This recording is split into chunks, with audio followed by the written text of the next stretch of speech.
I want to welcome everybody to this demonstration. The family of Manila Conley talks about how Atrium Health almost killed her to save money in their reputation. Salute to the chat. Salute to all my moderators. Salute to the replay gang. Let me read my copyright disclaimer. Copyright disclaimer under Section 107 of the Copyright Act of 1976. Allowance is made for fair use for purposes such as criticism, comment, news reporting, scholarship, and research. What that means is that everything that you hear in this demonstration is for entertainment and educational purposes only. Now, I do have the mom and dad of Manila Conley backstage, but I'm going to catch everybody up and give you all a brief introduction on the case, and then I'll bring mom and dad on the panel with me. A little girl born at Levine Children's Hospital in Charlotte may have been left with lifelong damage after a mistake in the NICU. The girl's family says what happened could have been prevented. They're speaking only with investigative reporter Naomi Coles to detail changes they want to see to protect future babies. Happy, happy, dance, dance. If little Manila gets to walk one day, she'll have the unwavering faith of her parents to thank. I know she's gonna walk. She's strong. You wanna get up? For now, that day is a long way off. Wiggle, wiggle, wiggle, wiggle. 2 years ago, Manila was laying in a NICU bed at Levine Children's Hospital after a turbulent pregnancy shot her into the world 3 months early. Born at 1 pound and 8 ounces.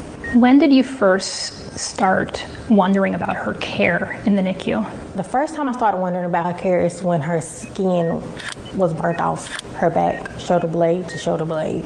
Chertasma Weber, Trying to free my mind of so much. in recovery from the difficult pregnancy herself, started asking questions. But even when staff did an MRI and found severe spine curvature, she says they didn't tell her why.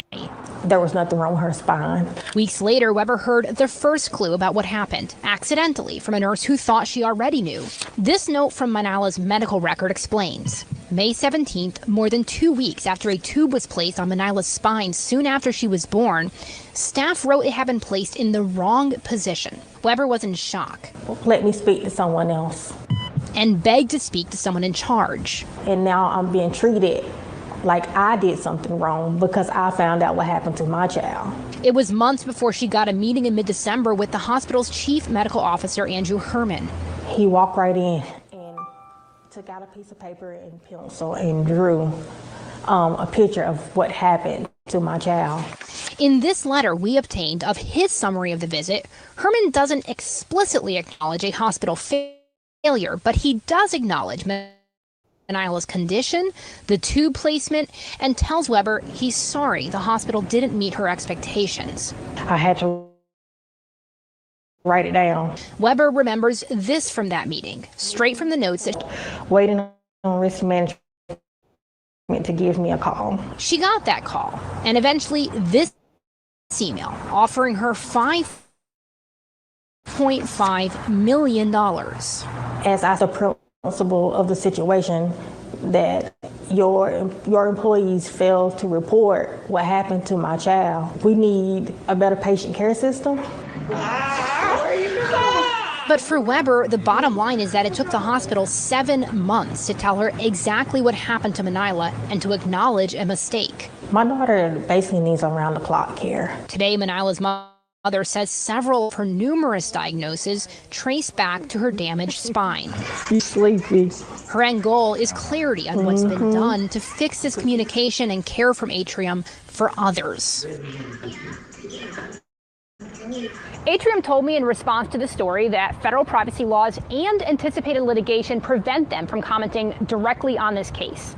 But in a lengthy statement, they told me that their staff are some of the best in the nation. They also acknowledge, though, that, quote, the science of medicine is far from perfect and that they hope to learn and improve when outcomes aren't as hoped. All right, y'all. Let me bring up the mom and dad, Taz and Cam. How y'all doing, mom and dad? How you doing? Nice to meet you, man. Nice to meet you. I'm doing good. How are y'all spiritual-wise? How are y'all feeling spiritual-wise? Everything's okay? Taking it day by day. Just taking it day by day. Okay. How's Manila despite the circumstances? She's a blessing, but she's fighting for her life every day still. Like, always going through the most, you know. But she's happy. She's always singing and joyful, but she's always going through something. Always. Take us back to the beginning of this ordeal with Atrium Health. Did you guys at any time expect any foul play, or did you expect anything going wrong with your pregnancy and the delivery as well? Yes. So in the beginning, Manala came early because I had preeclampsia, and so I was admitted to the hospital at 27 weeks, and they began administering steroids, so that if she did come early, she would be prepared. Her lungs would be developed enough to come at 28 weeks. And that's what happened. So when I had her at 28 weeks, I was admitted to ICU, and Manala was born healthy, and she was admitted to the PICU, which is an ICU for babies. Now, is it okay if I show the pictures? Because for those that don't know, can you walk us through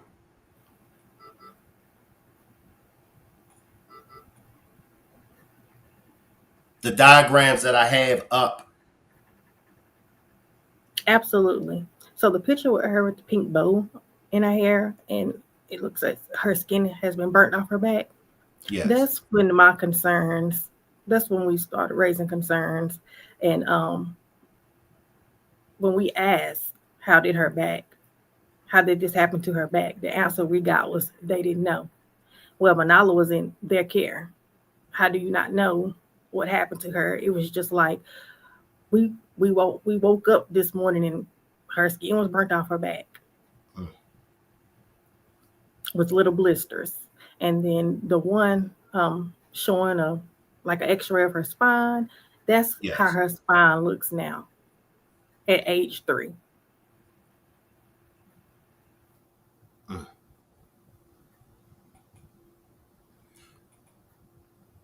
Where do you guys think that they went wrong at? Can you talk to me about where did this go wrong at?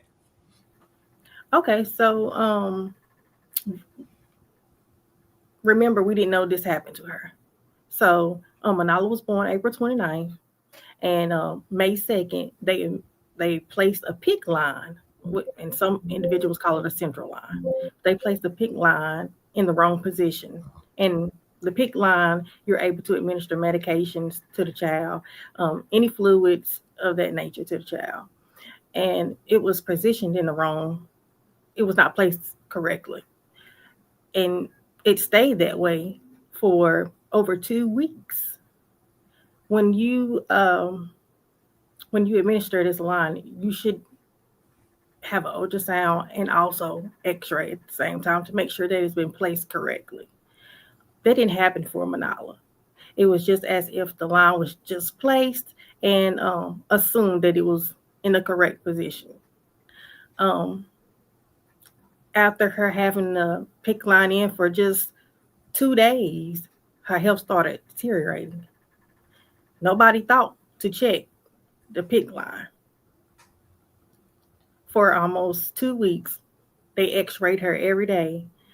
They had some sort of idea that something was wrong with the PICC line, but it took them about 17 days for a radiologist, and there were several radiologists who looked at the x-ray every day, but finally a radiologist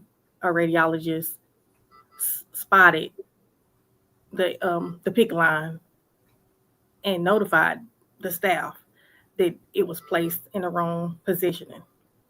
So everything that they administered in this PICC line went on to her spine. So she had fluid around her spine, inflammation, and that caused deterioration of her spine. So it basically, medication is like a chemical. If it's just sitting on your spine, it starts deteriorating, started burning her spine, and it thinned out. So like I said, they found out May 17th. So we were told that they did an x-ray of Manala's spine just out of curiosity because she's a premature baby and that's just what they do. June 3rd, we had a family meeting to talk about the findings of Manala's spine. In this meeting, we were told they didn't know how fluid was found on Manala's spine, why it was there, just for us to expect that she would have complications as she get older. Don't be surprised if she can't walk, just like that. And this meeting was June 3rd. And of course, we didn't let it go. I have a background in medical terminology in the medical field, so it just didn't make sense to myself or her dad. And so I went through her medical records, and that we really just started digging. And a nurse that was taking, several nurses, but a particular nurse that cared for her the time that she was in the NICU, she came to us and she was just apologetic about what happened to the incident that happened to Manala. And I let her keep going because I assumed she was just talking about the skin that was burnt off her back from the so-called infection that she might have had.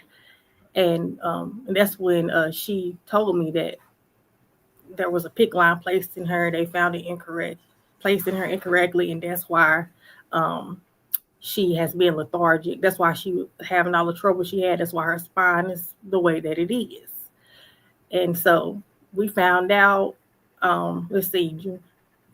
late July, early August. Again, I told you we had a meeting in June about what was surrounding her spine, and we were told they didn't know what happened. But the whole time they had already known what happened because we have documentation written from a nurse stating that this happened May 15th through May 17th, the complications and the PICC line placed incorrectly. Who was it that you all talked to? Was it doctors? Was it anyone else besides the doctors, nurses? In reference to what happened to her while she was in the NICU. So whenever the nurse mentioned what happened, again, she thought we knew. We didn't know. I asked to speak to the head nurse in charge. And of course, we were there all day because she's still in the NICU.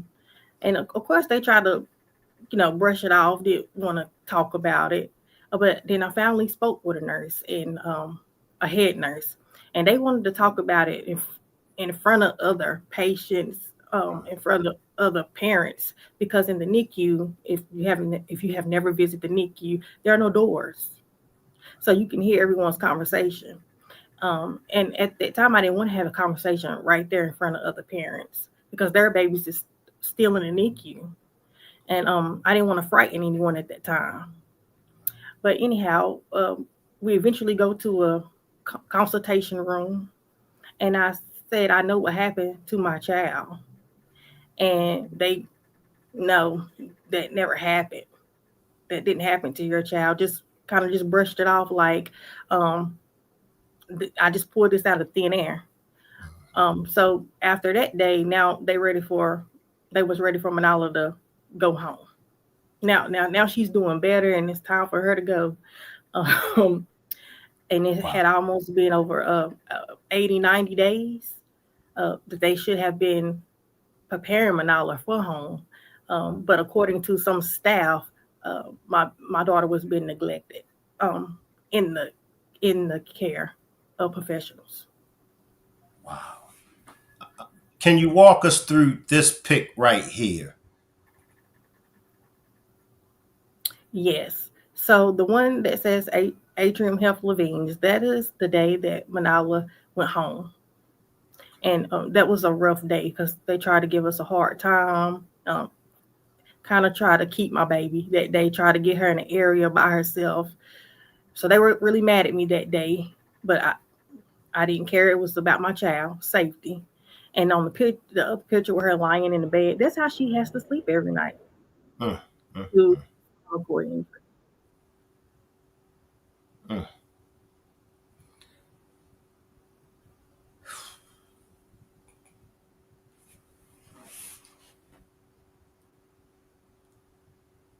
And you said this is how she has to sleep every night. Every night.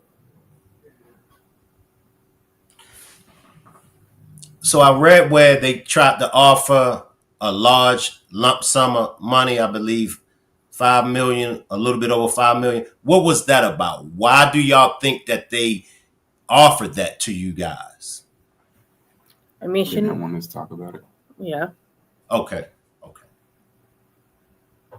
yep. After 7 months, it took them 7 months of for them to admit what happened to my child. I actually met with the CEO, Andrew Herman of Atrium Health. And he walked right in, as I said on the news station, he walked right in, sat down, took out a pen and paper and drew a picture and of what happened to Manala. And he apologized and just basically, long story short, how much? How much are you looking for? Wow. Wow. And I said to him, um, I wish there were other avenues we could take. I mean, money is not going to change That's right. what my daughter is going to have to deal with throughout her lifetime.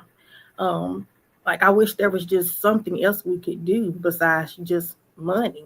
And Right. he said basically that's all they could do was just offer us some money. And they didn't begin with offering, just offering the money. We had to wait on risk management to call and things of that nature. And then they, we threw that number out there. Yeah, and when they called and agreed to like millions of dollars, it just made my stomach like sink. Like, so I knew they were just basically trying to cover up something. It was, I really think it's deeper than what happened to her. I think they intentionally tried to do something to her, and then when they realized that they made a mistake, they could have made a mistake. But when they found out they made a mistake, they didn't have the guts to tell us that they made a mistake. So I don't know if they just wanted her to. They thought she was gonna pass away because I mean, like, when they put the pick line in, she wasn't moving her arms, legs, nothing no more. She was just laying there looking like she was passing away. So I think they really thought she was gonna pass away, but she got stronger. And then we had a meeting, and at the meeting she was progressing. Everybody in the NICU was happy, like she's doing better now, because they act like they didn't know what happened. They thought she was just sick or something. But she started getting better, and everybody else was happy. But then we had a meeting. We walked in this room. You can feel the vibe. It's like They about to tell us some more bad news. I can tell them they were about to tell us some more bad news. That's when they was telling us that she might not walk in the future and that she got fluid on her spine, stuff like that. And it just didn't sit right with me. Like, I knew it was something going on at the hospital. And I told them like $5 million just made me sick to my stomach. Like, I wouldn't dare take no money not to help other kids. And, we ain't really, I don't know about everybody, but most people ain't really too bright about the health system. So when we listen to doctors, we taking their advice. We're going to listen to what they say and go off of what they say. But people just got to just use their own mind and go with their own spirit. And if something feel wrong, then sometimes it might be. And they really prepped us for death. They were praying with us. Yeah, fake tears and stuff. Crying, knowing what they had done to our daughter. They were praying with us. And basically telling us, do not be surprised if she doesn't make it. And if she had died, they would have allowed us to think that she died from prematurity. And it's documented when Manala was born at 1 pound, 8 ounces. She didn't need any assistance with breathing. She was just a miracle baby.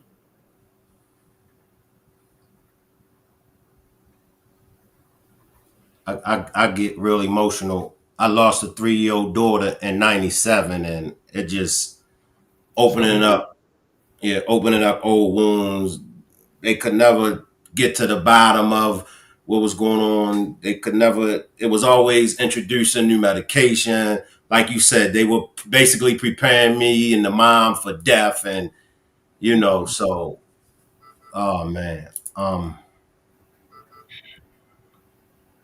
So will she ever, and I don't mean to ask any questions that may seem sensitive. I do apologize if it is sensitive, but will her condition ever progress, get any better?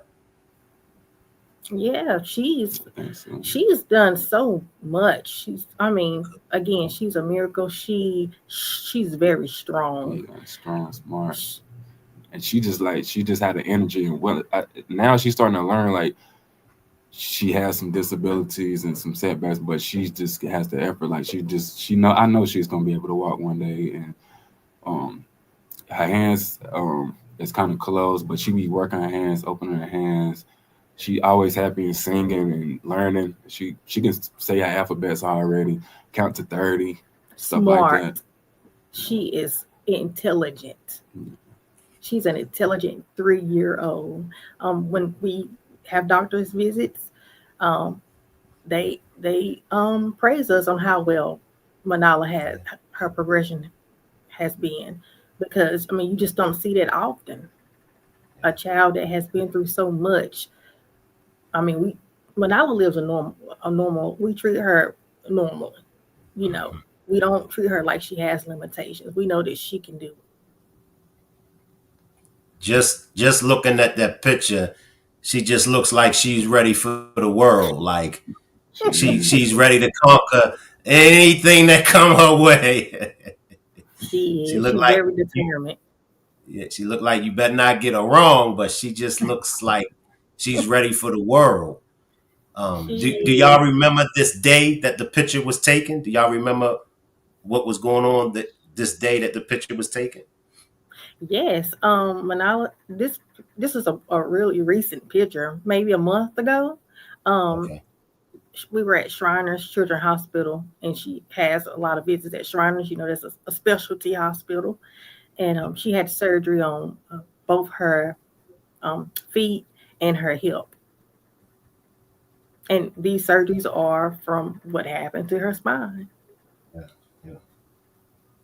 She just looked like she don't have no worries. She just looked like your regular, typical little girl. And if people didn't hear the story, you would not know. You would not know. You would not know. No, you wouldn't know. No. Let me just come to my chat, because my chat is talking. So Jenny says, when prayers goes up, blessings come down, and I can see that the parents have a bunch.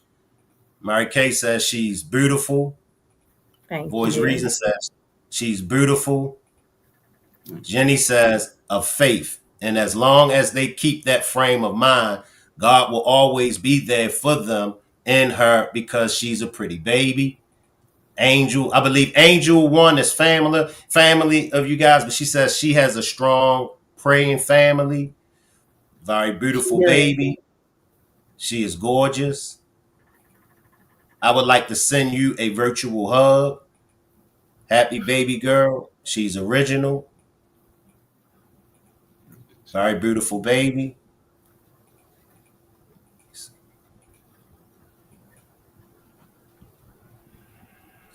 All right. Now, where are we at today? I do know that there's a press conference that I will be attending on Monday, and I'm looking forward to meeting you guys. What are y'all looking to come out of this press conference? For me, it's really just to let them know we ain't forgot and we never gonna forget. And I just want to really help the parents too. Like, it might be some people there. I mean, it's some people there that's helping, but just always be aware of what's going on at these hospitals and just stay focused and never just take the first thing they tell you. Like, always do your own research and just try to protect these kids and let these people know we ain't forget. And I ain't never gonna forgive them for this. I feel you. Dee Dee says, what can we do to help? As a community, what would you guys like for us to do besides the praying and the hashtagging? If it's anyone, if any of you all out there in the Charlotte area, the family would love to have y'all at the press conference. Where is the press conference taking place at in Charlotte? Right in front of this hospital Where she was born. where she was born, where they injured her at. That's where we're going to have the press conference at. A friendly reminder to Atrium. That's right. Family not going nowhere, and we back the family, and we ain't going nowhere.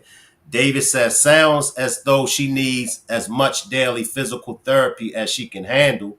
She's definitely tough and ready to be instructed. It's in Charlotte, North Carolina, Jenny. This took place in Charlotte, North Carolina. Dee Dee says, I'm 2.5 hours away from Charlotte. Because for me, how does the staff, because I think I've seen a video clip and I think you was mentioning how the staff was the staff being rude to you guys at any time? Can you speak on that? Yes, so they were all smiles and giggles until I found out what happened to Manala. When we found out what happened to Manala, now I'm the difficult mom. I'm the difficult mom, and we know that these things are factual because there were nurses there that really enjoyed looking over Manala. And they really loved Manala, and they thought highly of her parents, and thought so highly that they told us that the staff were plotting on us, basically. Just asking them questions like, how's Miss Weber and Mr. Conley when they come in? Now, we had already been coming in for 90 days already. What do you mean? But yes, they started asking those questions, having the nurses really, like, they were just starting to get really snobby. Anything I asked, which I did, we did everything for Manala. They didn't have to do anything for Manala because we were there. If I wasn't there, he was there. And so they enjoyed that until I found out, till we found out what happened. Then it was pretending that I was a problem after that. I'm going through postpartum. Really?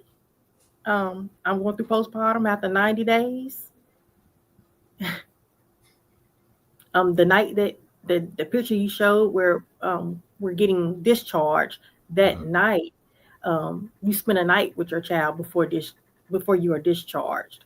And when I woke up that morning, I got all turned around, couldn't find the room that we slept in that night, because I never been on that side of the hospital, in that area of the hospital. And they told the nurse that I was discombobulated. I just went to the bathroom and I couldn't find my way back. They wild for that. They've been using this trick on so many of us for so many years. Like you said, when you're going along with it, it's fine. You're the best person in the world. When you spot something, you detect something, and you up and up on it, and you starting to question people, then any and everything you do, it's a problem. It's she's being difficult. They're this, they're that. I get Not only that, I'm sorry, Shank, to interrupt. No, you go ahead. You go ahead. When you're in a NICU and the baby's in a NICU, they have milestones they have to meet.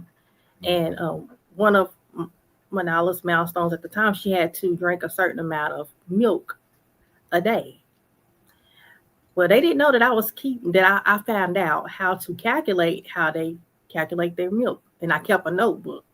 So I'm feeding her, so I know how much she's drinking.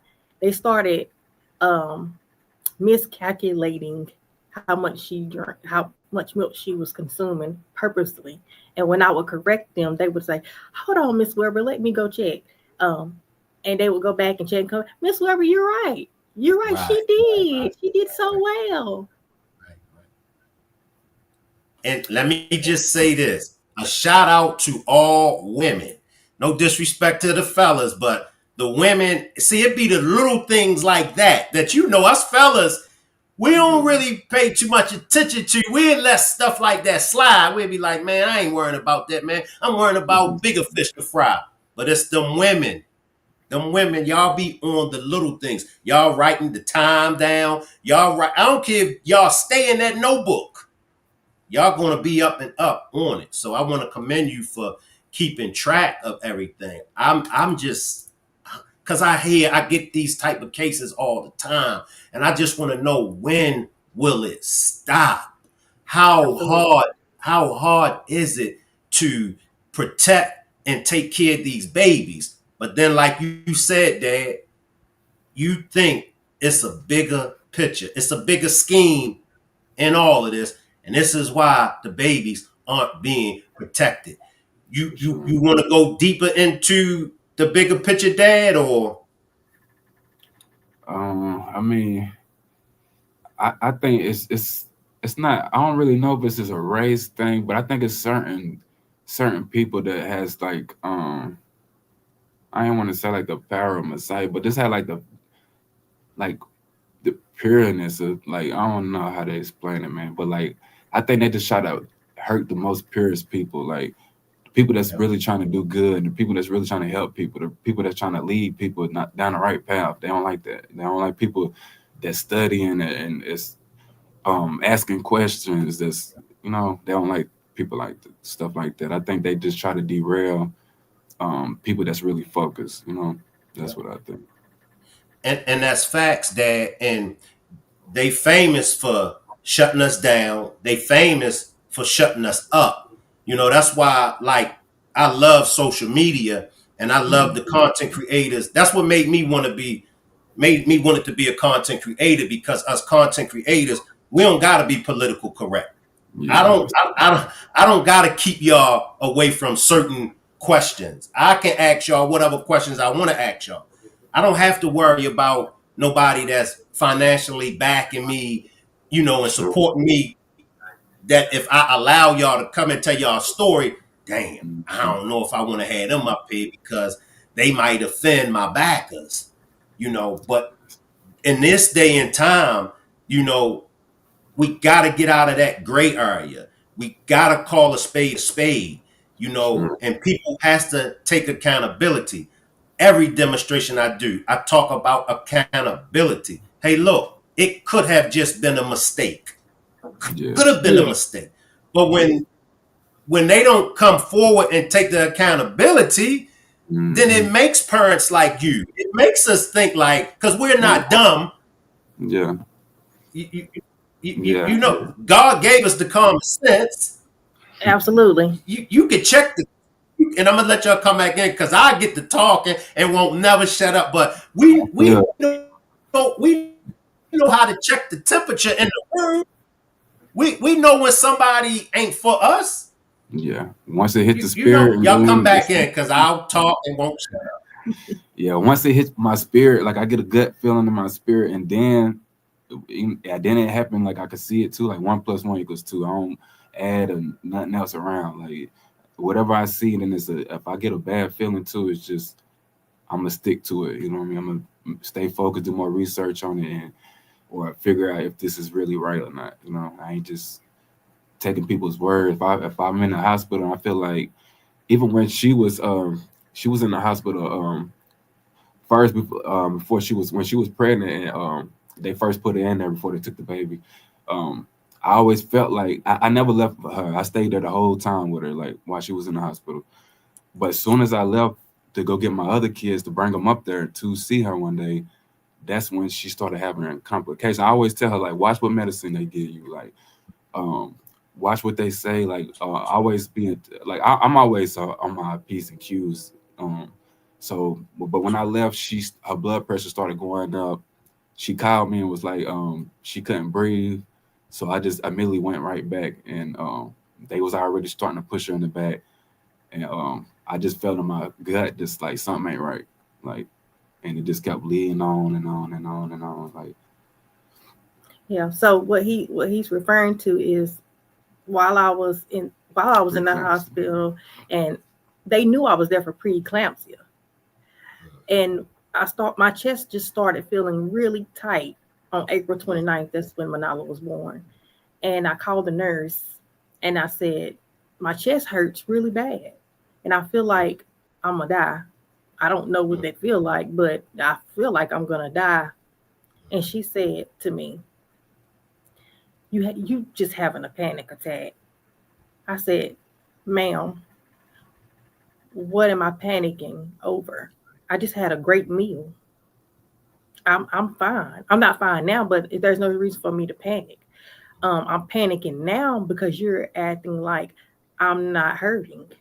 That's right. And she was like, I could not lay down. They kept telling me to lay down, and I'm explaining to the lady that when I lay back, I feel like I'm suffocating inside. I'm literally holding on to the nurse, the pockets of their shirts. Uh-huh. I'm literally holding on to the pockets of her shirt. Save me, please. I'm dying. I'm dying.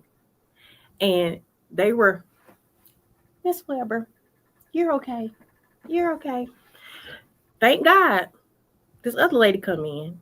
And she was a white lady. I'm not racist at all. She saved my life.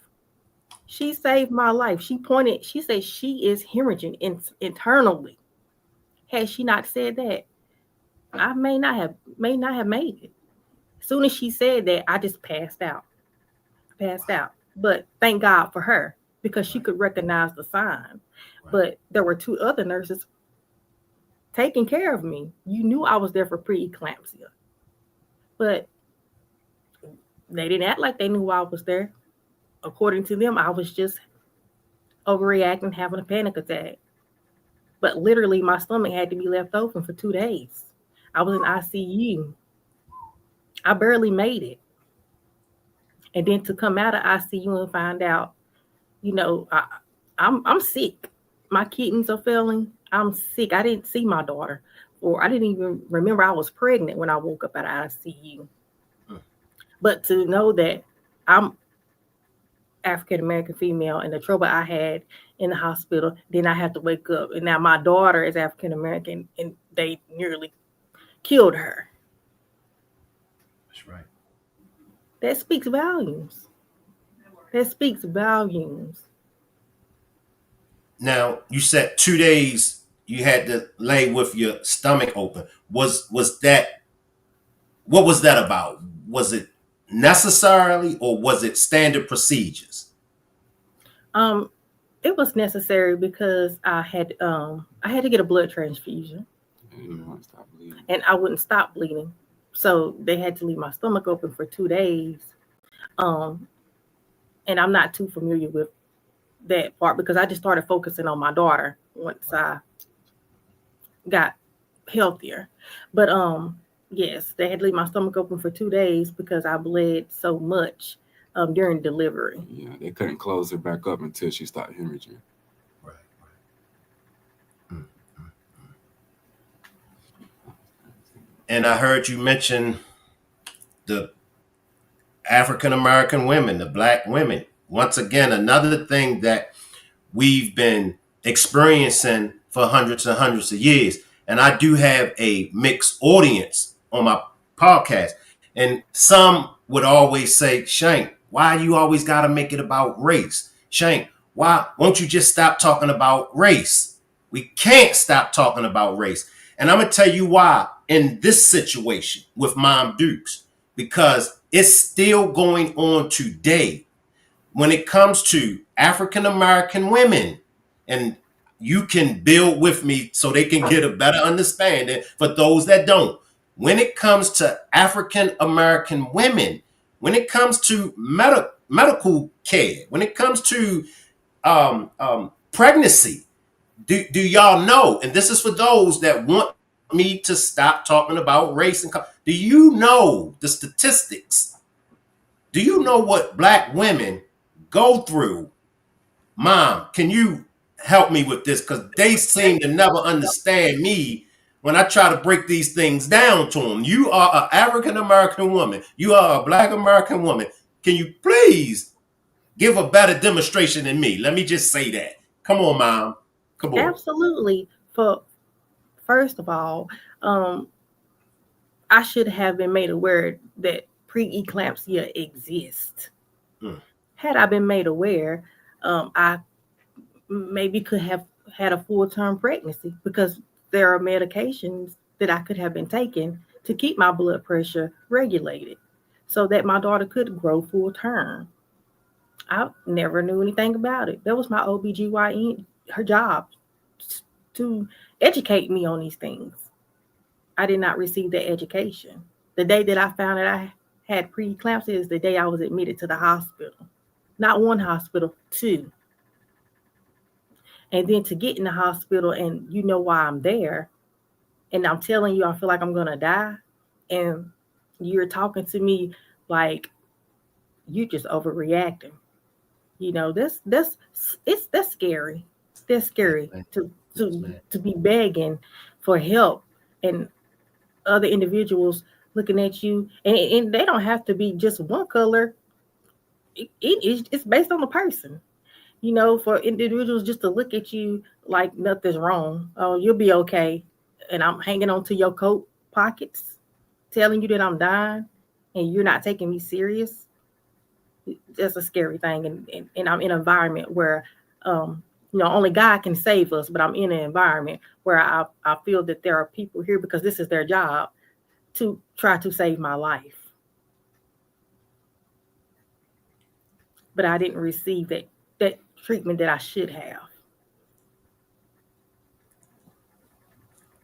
As a family, you guys just don't, from dad to mom to Manila, y'all don't look like what y'all been through. Now, for me, when I lost my daughter and you guys didn't lose Manila, but for me, I went into a dark place and I did some things that I regretted and that I shouldn't have done. I lost faith in my religion. I cursed God, because I'm upset that anytime you guys get in a dark place, that you guys lose faith, maybe God, why is this happening to my baby? Why is this happening to me? Did you guys ever get into a dark place? Yeah, I'll say yeah. Yeah. I mean, at times I still do get to a dark place, man, to this day. I mean, my daughter, even like common colds, she can't really cough like that. So I had to watch them stick tubes down her throat just to get her to get mucus up and stuff. You know what I mean? It's just like torture to me. Like I be wanting to go back to Atrium. I can understand sometimes like why people do certain things, but I do pray a lot, and I've been praying and just trying to pray more and more and more. And like I think about like all the good times with her. That's her smiles and everything. Like when as soon as she wake up in the morning, I hear her singing. That's what keep me like I gotta be here for her. Like I can't crash out and do nothing crazy, and I gotta be here for her. Like, and I know I just got a lot of faith, man. Even though I see her struggling every day, but she's fighting, so I know I can fight with her. Like Exactly, and that's what keeps us going. If she can do it, and she's 3 years old, we can do it. You know, my faith actually grew stronger when things like that happen to me in my life. My faith gets stronger because I know there is a God. If there was not a God, I would not be here today. My daughter would not be here today. Even if we weren't here today, that there's still a God, no matter what I go through. And I did go into a dark place at once because I would rather for God to take me than to take my child. So, you know, but I never questioned him, but I did go into a dark place. You know, I don't want to live if she's not gonna live. But I have other children, you know, so if she can do it, we can do it. And we How fight is every it? day. No, you go ahead. You go ahead. So we fight every day just, you know, to make sure she knows that. How is it for the other children? Are they aware of what's going on? How are they? They aware, but it's hard for us to digest. So we don't just sit around and have conversations about um,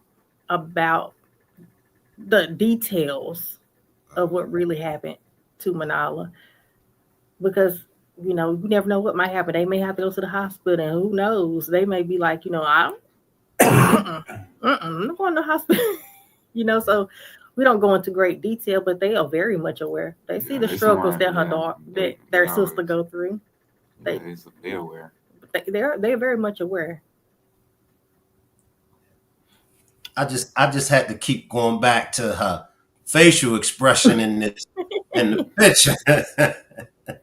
You know, she just looked like she ready. You know, she just so precious. Oh man.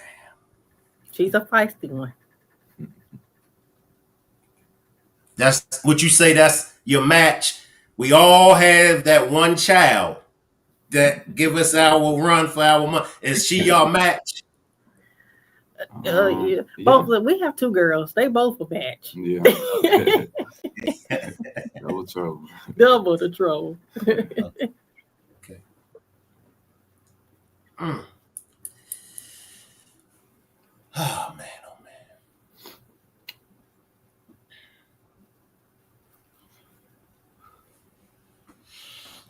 I want to go to one of your videos, Mom. Is it okay? I won't hold y'all that much long. Is it okay Absolutely. if I go to one of your videos?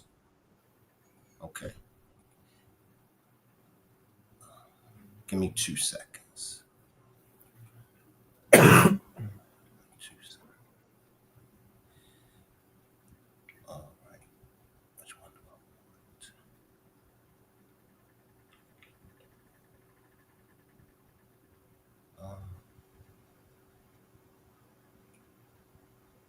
Let me see this. This one.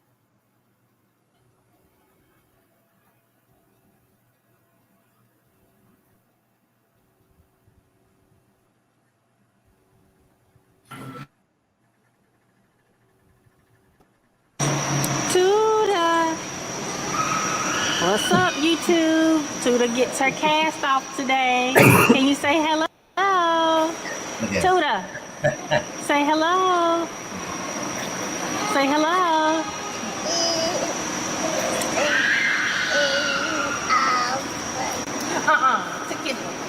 Put that back on your head. You gotta show funny stuff too. Put that back on your head. Now you know your hair look a mess, girl. You didn't get your hair done. Yeah, girl. That ponytail looked like a pony shell. Thank you. You keep that on, okay? Okay, you ready? Yeah, okay. Let's go. Oh. I don't know why I'm trying to walk that way. We got to get on the elevator.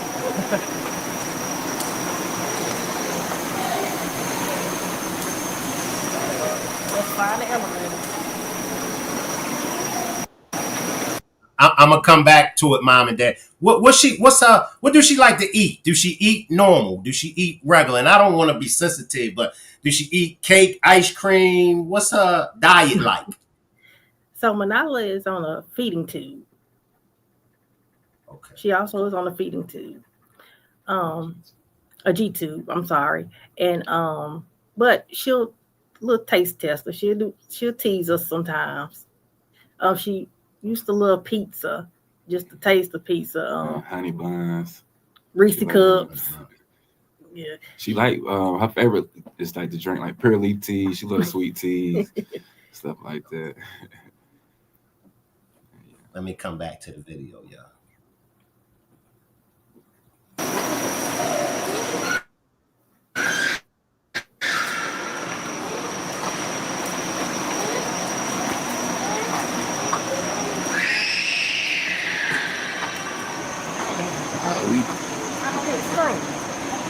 But you can talk, Jay. It's just regular, you just vlogging, but you still be yourself. I don't know what to say. We just talking. Okay, when we get to the elevator, you can cut it off. All right. Because what the camera looking at? Can you see what the camera looking at? Yeah, it's looking at Get you. it off. Okay. So now, since we're here, hit record again. Then cut it off. Hit record. Yeah, it's ready. Okay. Alright, so this is just cutting this stockinette. Okay, stop. You said stop. You can tell me to stop, doesn't mean I will. Yeah, you get your cast off, Kim. Do we want to keep the cast? Yes. Okay. I'll keep them. I can absolutely do that.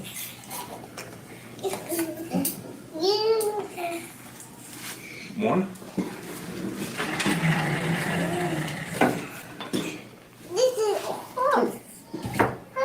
Okay. So now these are just going to cut through the padding. Not going to hurt you. I promise. I'm pretty good.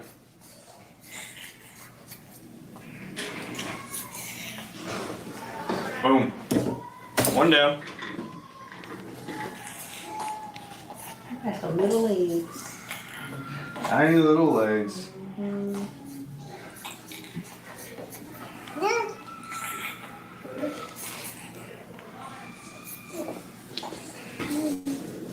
Okay.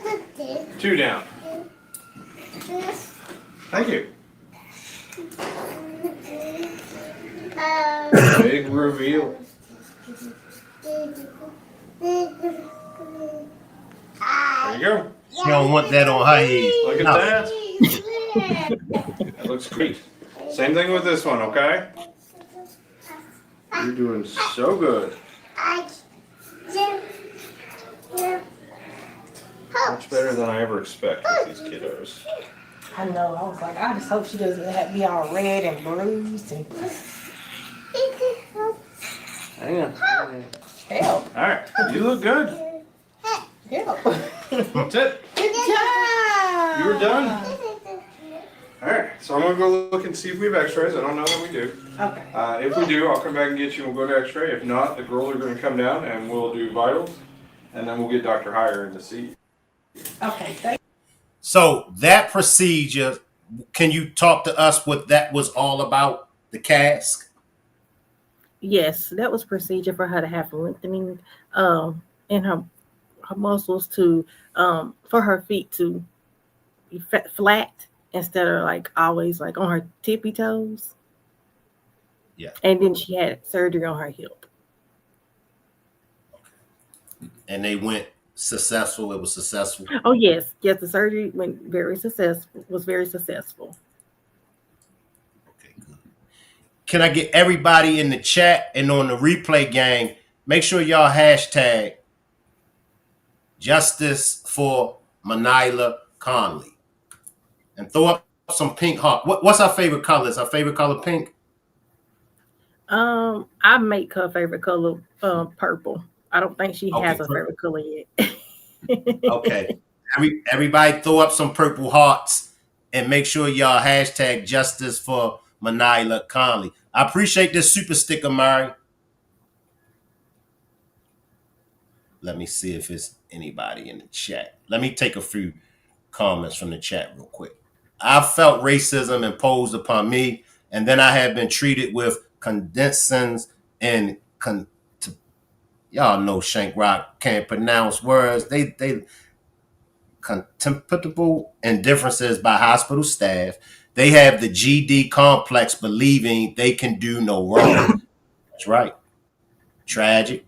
I'm right here watching y'all. The oldest is that a family member? Solo That's J. our son. That's our oldest son.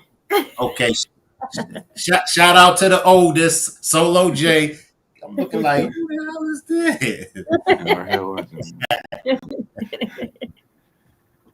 I see Sagittarius. I see Solo J. Sagittarius says, God bless you, dear.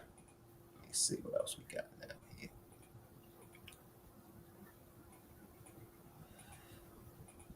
Got them purple hearts.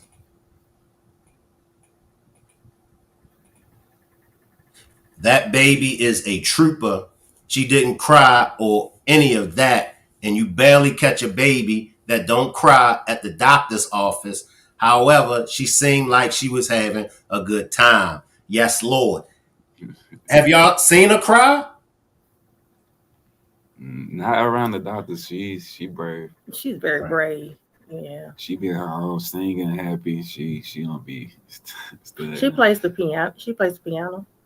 Wow. She does so many things, and her fingers are contracted, but the melody is beautiful. Sometimes she army crawls because she doesn't walk, and she'll army crawl over to her piano in the mornings, and she'll just play a little tune. And you would think that it was, it sounds so good. Right. Wow. Some practicing, a little help here and there, and with time, who knows? I mean, who knows? Appreciate this super chat, Mary. She's a beautiful little angel. Thank you. Wow. I'm just so happy, and I'm so glad that you guys, because like I said, I talk about that dark place, and I'm not going to speak on it no more, but I'm just so glad that you guys, aren't stuck. I'm so glad that you guys are up in spirit. That's why I asked you guys in the beginning, how was y'all spirit? And the most important thing that you both said, that it's not about neither one of you, it's about Manila. It's about y'all baby. And I believe in God, and I do believe in due time. I mean, we don't know why God do what he do. I'll be questioning him all the time. Even with me being a content creator, I'll be up here crying and stuff because of these kids. I'll be like, Lord, why me? Why is this some type of payback? You want the whole world to see me crying?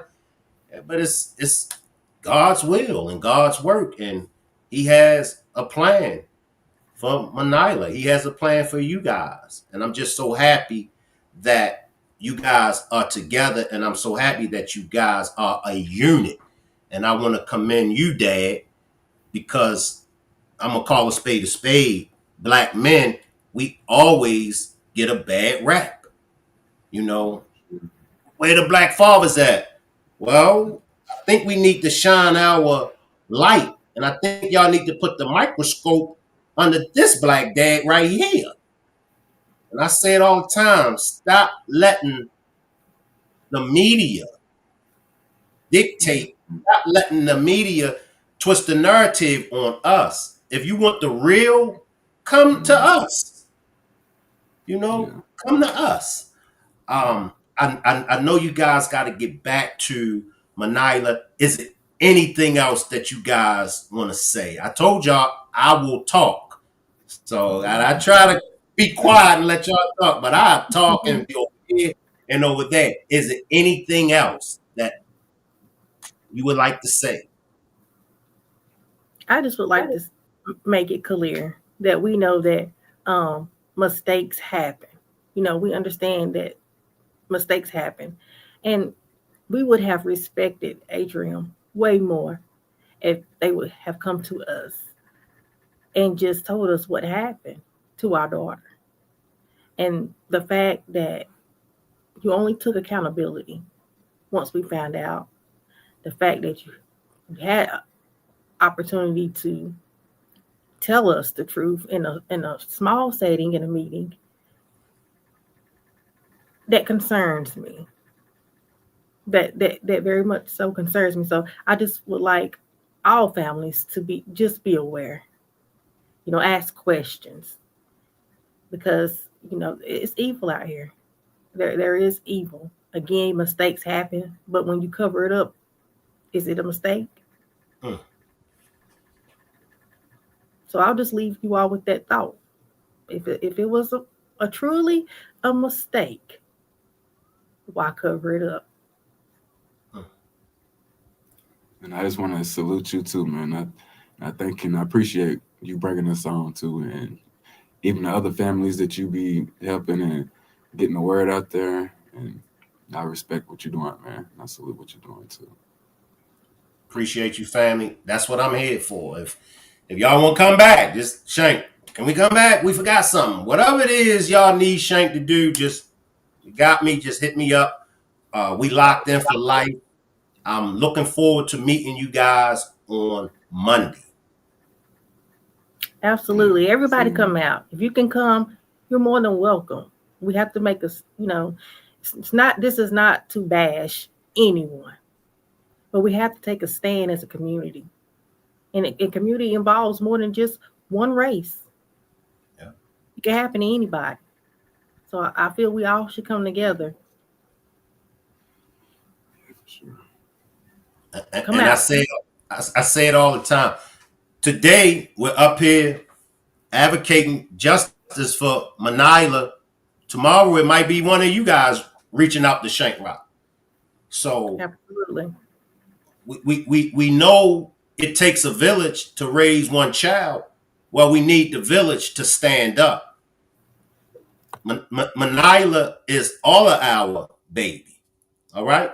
So, mom and dad, I appreciate for having you guys. Like I said, I will see you guys on Monday. All right. And can y'all do me a big favor? Kiss. Just it could be a small kiss.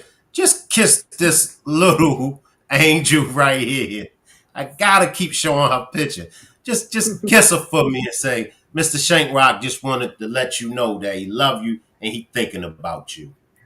For sure, we will. Thank you, man. Thank you. All right. Appreciate y'all for coming up. All right. Thank you. Good night. Good night. All right, y'all. I don't even need to continue because y'all know me. I get to ranting, and I don't want to take away from Manila, her mom, and her dad. If you are in the Charlotte area on Monday at 10:30, please come out to the Atrium Health Facility on Kings Drive. If you need transportation, hit me up and I'll be glad to come out to get you. All right. Salute everybody, and I'll see y'all on the next demonstration. Salute everybody. Thank you. You're very welcome. Okay, you can cut it. Cut it. Oh, that's cool. Okay. My school. Hello.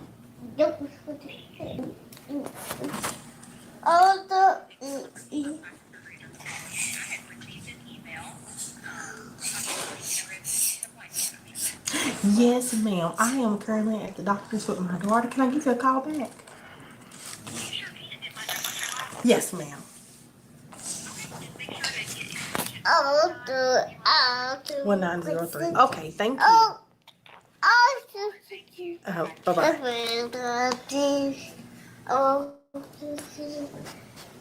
You can. Oh, you dropped your leg. Oh, you dropped your leg. Hey, put this thing back on your head, child. Told her. Put this. Put this back on your head, child. Okay, you can cut it. Told her. In Charlotte may have been left with lifelong